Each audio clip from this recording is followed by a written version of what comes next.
युक्त स्वप्नावबोधस्य योगो भवति दुःखः। दुख का नाश करने वाला जो साधन मार्ग है, इससे समस्त दुखों का नाश हो जाएगा। पर यथा योग्य आहार विहार चाहिए, उचित। भूख से कम खाओ, इतना खाओ कि भोजन का चिंतन न हो। वैसे 24 घंटे में 6 घंटे सोना बहुत अधिक है। 4 घंटे में काम चलाया जा सकता है। साधक अगर घड़ी से 4 घंटे केवल सोए और ये लंबे समय तक अभ्यास रखे तो 4 घंटे सोने से काम चल सकता है। पर जिसका ना चले तो 6 घंटे अंतिम है। 6 के बाद सोना प्रमादी स्थिति, जीवन बर्बाद करना है। अगर हम युक्त आहार विहार करेंगे, समय से सोएंगे, समय से जगेंगे, अपनी दिनचर्या को अपना भगवान मानेंगे, तो बहुत जल्दी दुखों का नाश होकर एक अपार आनंद हृदय में प्रकट होगा। आगे की श्लोक में श्री भगवान कह रहे हैं, यदा विनियतम चित्त मात्मन्येवावतिष्ठते निस्पृहा सर्व कामेभ्यो युक्त इत्युच्यते तदा। विनियतम, वश में किया हुआ चित्त जिस काल में अपने स्वरूप में ही स्थित हो जाता है और स्वयं सर्व कामेभ्या, संपूर्ण पदार्थों और कामनाओं से निष्प्रिय हो जाता है, उस काल में वह योगी सिद्ध माना जाता है कि अब सिद्ध हो गया। साधन सिद्ध कब माना जाता है? बोले यदा विनियतम चित्तो मात्मन्येवावतिष्ठते, जिसका चित्त वश में हो गया है, हर समय भगवत चिंतन चल रहा है, जा ही नहीं रहा संसार में। चित्त की 5 अवस्थाएं होती हैं, मूढ़, क्षिप्त, विक्षिप्त, एकाग्र और निरुद्ध। ये 5 अवस्थाएं चित्त में विराजमान हैं। मूढ़, क्षिप्त, विक्षिप्त, एकाग्र और निरुद्ध। इनमें 2 अवस्था वाला तो भगवान के मार्ग में लगता ही नहीं है। जो मूढ़ है और क्षिप्त है वो भगवान के मार्ग में नहीं लगता। अहंकार विमूढ़ात्मा कर्ताहमिति मन्यते, वो तो अहंकार के कार्य में बढ़ता चला जाता है। मैं धनी, मैं, वो भगवान के मार्ग में नहीं लगता। तो 2 अवस्थाएं चित्त की तो बिल्कुल नरक पहुंचाने वाली है, मूढ़ और क्षिप्त। उससे आसुरी काम ही होंगे, राक्षसी काम ही होंगे, राक्षसी चिंतन ही होगा, वो भागवतिक चिंतन नहीं कर सकता। बची 3 अवस्थाएं, विक्षिप्त, एकाग्र और निरुद्ध। जो साधक अधिकारी है उसको विक्षेप पहुंचाया करता है चित्त। वो कभी भगवान का चिंतन करता है तो कभी चित्त संसार का चिंतन करने लगता है। इसे विक्षेप कहते हैं। ये विक्षिप्त दशा है। साधक की स्थिति क्या है? विक्षिप्त स्थिति है। कभी भगवान का चिंतन, कभी संसार का चिंतन, कभी अच्छा कभी बुरा। वो विक्षिप्त साधक है। अभी साधना में रंग नहीं आया। साधक तो है पर विक्षिप्त है। इसमें करोड़ों लोग होंगे। इस विक्षिप्त दशा में करोड़ों लोग होंगे जो नाम जप भी करते हैं, साधना भी करते हैं, लेकिन विक्षिप्त हैं। बार बार विक्षेप पहुंचाता रहता है चित्त, और वो उस विक्षेप को सहते रहते हैं और आनंद से खाते पीते जीवन व्यतीत कर रहे हैं। ऐसे करोड़ों साधक हैं, करोड़ों। क्योंकि भारत भूमि धर्मात्माओं की भूमि है, साधकों की भूमि है, तो करोड़ों साधक होंगे जो विक्षिप्त स्थिति को है। आगे है एकाग्र। अब आया रंग। जब वो परमात्म चिंतन में एकाग्र हो जाता है तो उसकी कभी कभी समाधि लगती है। उस समाधि को कहते हैं सविकल्प समाधि, संप्रज्ञात समाधि, सविकल्प। एकाग्रता सिद्ध हो रही है, शांत गंभीर परमात्म चिंतन में घंटों डूबा हुआ है। फिर जब बाहर हुआ तो अपने चित्त को संभाल कर फिर परमात्मा में एकाग्र कर रहा है। ये आया आप साधक, उच्च कोटि का साधक आया। विक्षिप्त से अब ये एकाग्र साधक आया। इसके बाद है निरुद्ध। ये सिद्ध पुरुष का लक्षण है। उसका चित्त परमात्मा में निरुद्ध हो गया, अब हटता ही नहीं। यह है असंप्रज्ञात विचक्षणा समाधि, निर्विकल्प समाधि। असंप्रज्ञात विचक्षणा समाधि को पहुंचा हुआ परमात्मा दर्शन कर रहा है, स्वरूप बोध में है। वो भगवान से तदात्म को प्राप्त हो गया, एक क्षण के लिए भी कभी हटता नहीं है। तो जो मूढ़ है, क्षिप्त है, वो तो साधना में आते ही नहीं। 3 प्रकार की चित्त की अवस्था साधना में है। एक है विक्षिप्त, एक है एकाग्र और एक है निरुद्ध। इसमें एकाग्र और निरुद्ध ये तो लगभग सिद्ध पहुंचे हुए हैं। संप्रज्ञात समाधि, असंप्रज्ञात विचक्षणा समाधि, वो शांत एकदम परमात्मा में घंटों। और जो निरंतर समाधि में रहते हैं, चलते फिरते खाते पीते उठते बैठते, समाधि को मतलब परमात्मा में स्थित, भगवान में स्थित, वो निरुद्ध स्थिति के महापुरुष कहे जाते हैं। अच्छी तरह बस में किया हुआ चित्त संसार के चिंतन से रहित जब अपने स्वतः सिद्ध स्वरूप में स्थित हो जाता है, तात्पर्य है कि जब सब कुछ ये नहीं था, तब जो था, सब कुछ नहीं रहेगा तब भी वही रहेगा, वो है एक भगवान। जब कुछ नहीं था तब केवल भगवान थे, जब कुछ नहीं रहेगा तब केवल भगवान है। तो सबके बीच में भी भगवान ही भगवान है, दूसरा कोई है ही नहीं। ये जब चित्त पवित्र हो जाएगा निरंतर भगवान के चिंतन से, तो ये नहीं लगेगा कि इतना गंदा आदमी भगवान कैसे हो सकता है। गंदा क्रिया है, लेकिन अंतर में जो पावर है वो श्री भगवान है। सबका लय होने के बाद भी जो रहेगा वो अभी ज्यों का त्यों परमात्मा विराजमान है, बस चित्त की मलिनता के कारण हमें नहीं दिखाई दे रहा।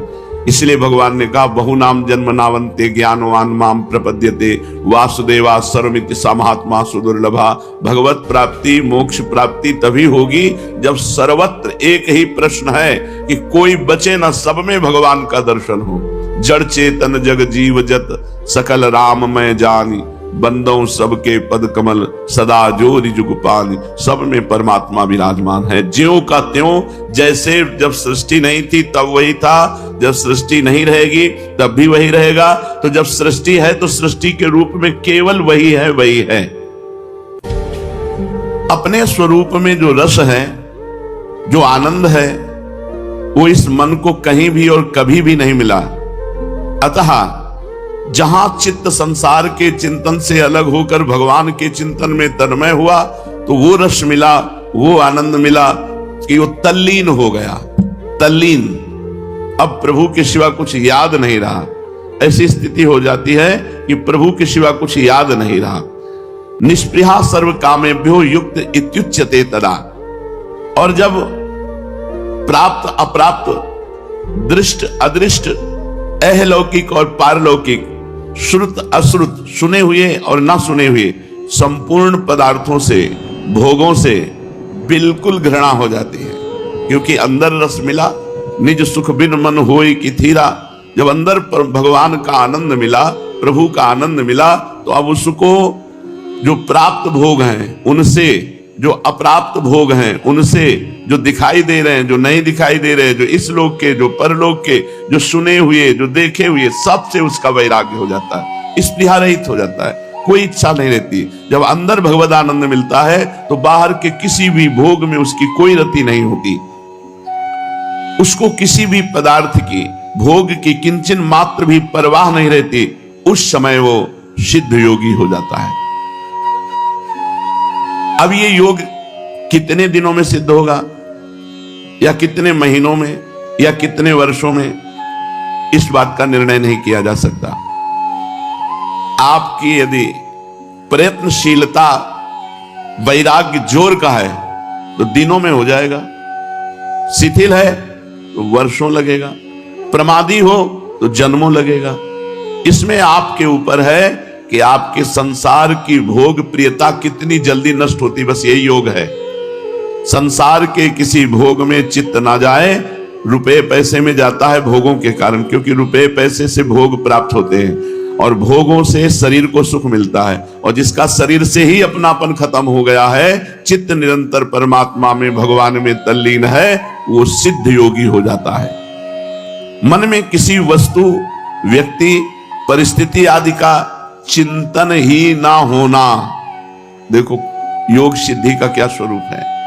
मन में किसी वस्तु, व्यक्ति, परिस्थिति आदि का चिंतन ही ना होना, प्रत्युत मन प्रभु में तल्लीन है, केवल प्रभु में। इस प्रकार प्रभु में ही मन लगा रहने से जो साधक है उसकी वासना, कामना, आशा, तृष्णा ये सर्वथा नष्ट हो जाती है। क्या आनंद होगा जिस हृदय में प्रभु का स्वरूप प्रकाशित है, कोई कामना नहीं, कोई स्पृहा नहीं, कोई इच्छा नहीं, कोई वासना नहीं। इतना ही नहीं, वो जीवन निर्वाह के लिए उपयोगी पदार्थों की आवश्यकता भी नहीं मांगता। जीवन निर्वाह की भी परवाह चली जाती है, अब भगवान जैसे निर्वाह करें।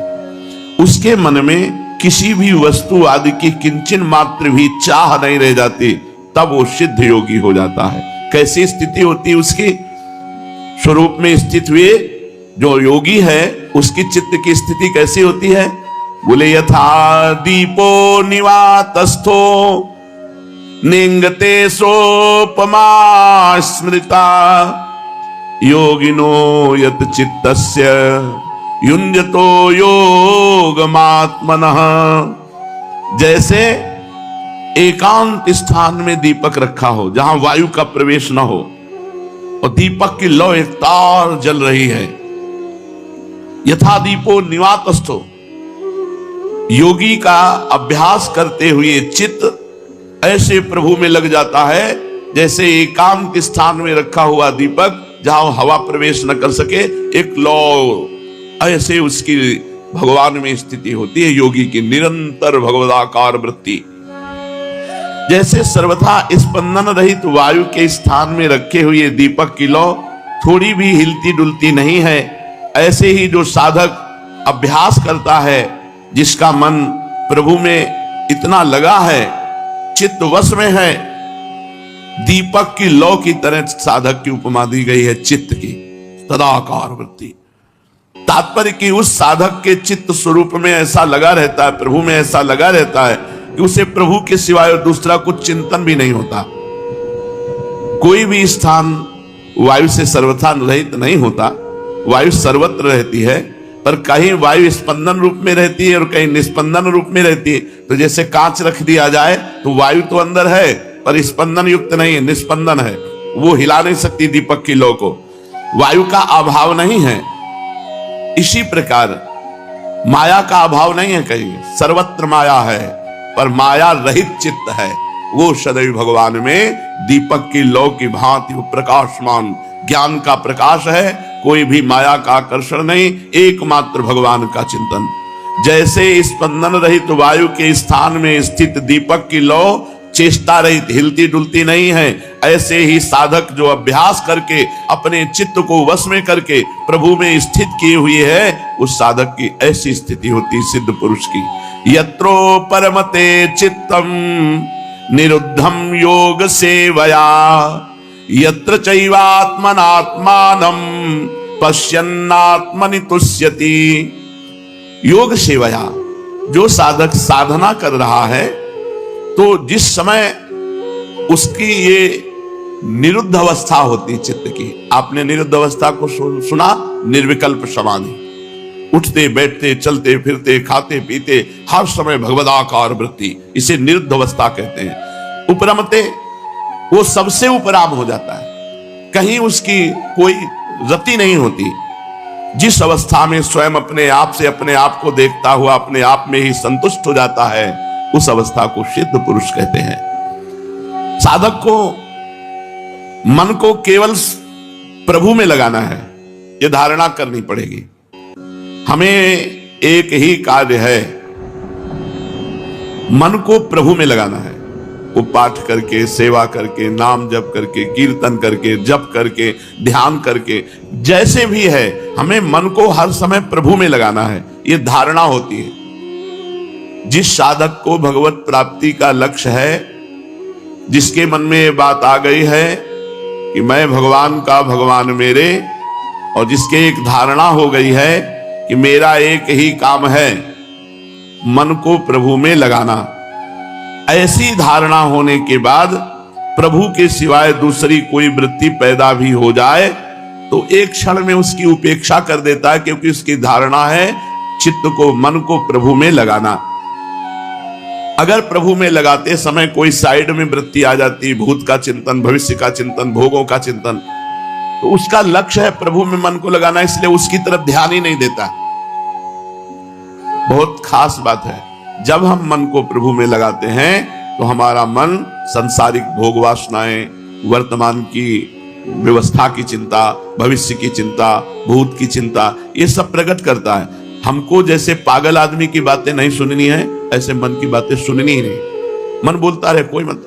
साधक परेशान इसलिए हो जाता है कि मन में उसकी बहुत ममता है, जो मन कहता है उसको बहुत एकाग्रता से सुनता है और वही करना चाहता है, क्योंकि मन उसको अशांत कर देता है। हमें सुनना ही नहीं मन की। साधक का कार्य है केवल मन को प्रभु में लगाना, बस। अब वो क्या बोल रहा है, क्या चाह रहा है, क्या मांग रहा है, सुनना ही नहीं। पागल आदमी है।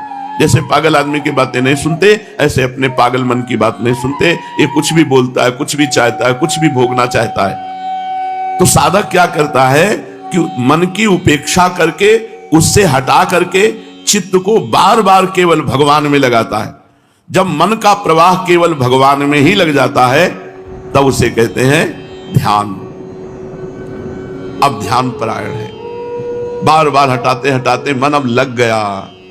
उबो मत। उबने से योग सिद्ध नहीं होता। उकताए हुए पुरुष को योग जल्दीबाजी से, आराम आराम से मन को बार बार प्रभु के नाम में, रूप में, लीला में लगाओ। जहां भागे उसको फिर हटा के लाओ। जब ये सलाह देने लगे गंदी बातों की, तो मानो पागल आदमी बोल रहा है, बात ही नहीं माननी। बार बार प्रभु में लगाते लगाते ये जब प्रभु में लग जाता है, तो जब प्रभु में लग जाता है तो उस स्थिति को कहते हैं ध्यान। ध्यान के समय तीन बातें रहती है। मैं प्रभु का ध्यान कर रहा हूं, मैं ध्याता प्रभु का, ध्येय, और जो क्रिया वो ध्यान। ये त्रिपुटी रहती है। साधक ध्यान के समय अपने को ध्यान करने वाला मानता है, और तद्रूप होने वाली वृत्ति को, जो ध्यान जिससे किया जा रहा है, उस क्रिया को ध्यान कहते हैं। और जिसके लिए क्रिया जा रहा है, जो लक्ष्य है, वो ध्येय है। ध्याता, ध्यान और ध्येय, ये त्रिपुटी रहती है। तात्पर्य है कि जब तक इन तीनों का अलग अलग ज्ञान रहता है, तब तक ध्यान कहलाता है। और जहां अपने को भूल गया ध्याता, और ध्यान क्रिया को भूल गया, और केवल ध्येय रहा, उसे समाधि कहते हैं। मैं प्रभु का ध्यान कर रहा हूं, इस स्मृति से युक्त होकर जो ध्यान होता है, उसे ध्यान कहते हैं। और जब मैं ध्याता, ध्यान क्रिया दोनों गायब हो गए और केवल ध्येय बचा प्रभु, उसे कहते हैं समाधि। केवल, तभी स्वामी जी कह रहे, आओ समाधि भीतर, चित्त न डुलाई तू। अर्थात केवल श्यामा प्यारी कुंज बिहारी, मैं श्यामा प्यारी का ध्यान कर रहा हूं, इसका भी विस्मरण, केवल श्यामा प्यारी। कैसी अद्भुत आनंदमय स्थिति। अंत में केवल ध्येय रह जाता है, इसी को समाधि कहते हैं। यह संप्रज्ञात समाधि है। चित्त की एकाग्र अवस्था में यह जागृत होती है। यह समाधि जब निरंतर बनी रहती है, तो उसे असंप्रज्ञात समाधि कहते हैं। थोड़े समय के लिए जब यह समाधि होती है, बहुत सुंदर विषय है। जब साधक बार बार विषयों से मन को हटाकर प्रभु में एकाग्र करता है, तो धीरे धीरे उसका ध्यान लगने लगता है। जब ध्यान लगता है, तो ध्यान में उसको ये बात रहती कि मैं प्रभु का ध्यान कर रहा हूं। प्रभु हुए ध्येय, क्रिया हुई ध्यान, और ध्याता मैं ध्यान करने वाला। जब तक ये रहता है, तब तक केवल उसकी ध्यान संज्ञा रहती है। और जब मैं ध्यान कर रहा हूं, ये बात चली गई, केवल प्रभु बचे जितनी देर के लिए, उसे समाधि कहते हैं, उसे संप्रज्ञात समाधि कहते हैं। ये टिकाऊ ज्यादा देर नहीं रहेगी, थोड़ी देर के लिए, घंटा, 2 घंटा, 4 घंटा, 6 घंटा, लेकिन निरंतर जब वही स्थिति बनी रहती है, निरंतर भगवदाकार वृत्ति बनी रहती है, तो उसे असंप्रज्ञात समाधि कहते हैं। पूज्य पाद उड़िया बाबा इसी समाधि को प्राप्त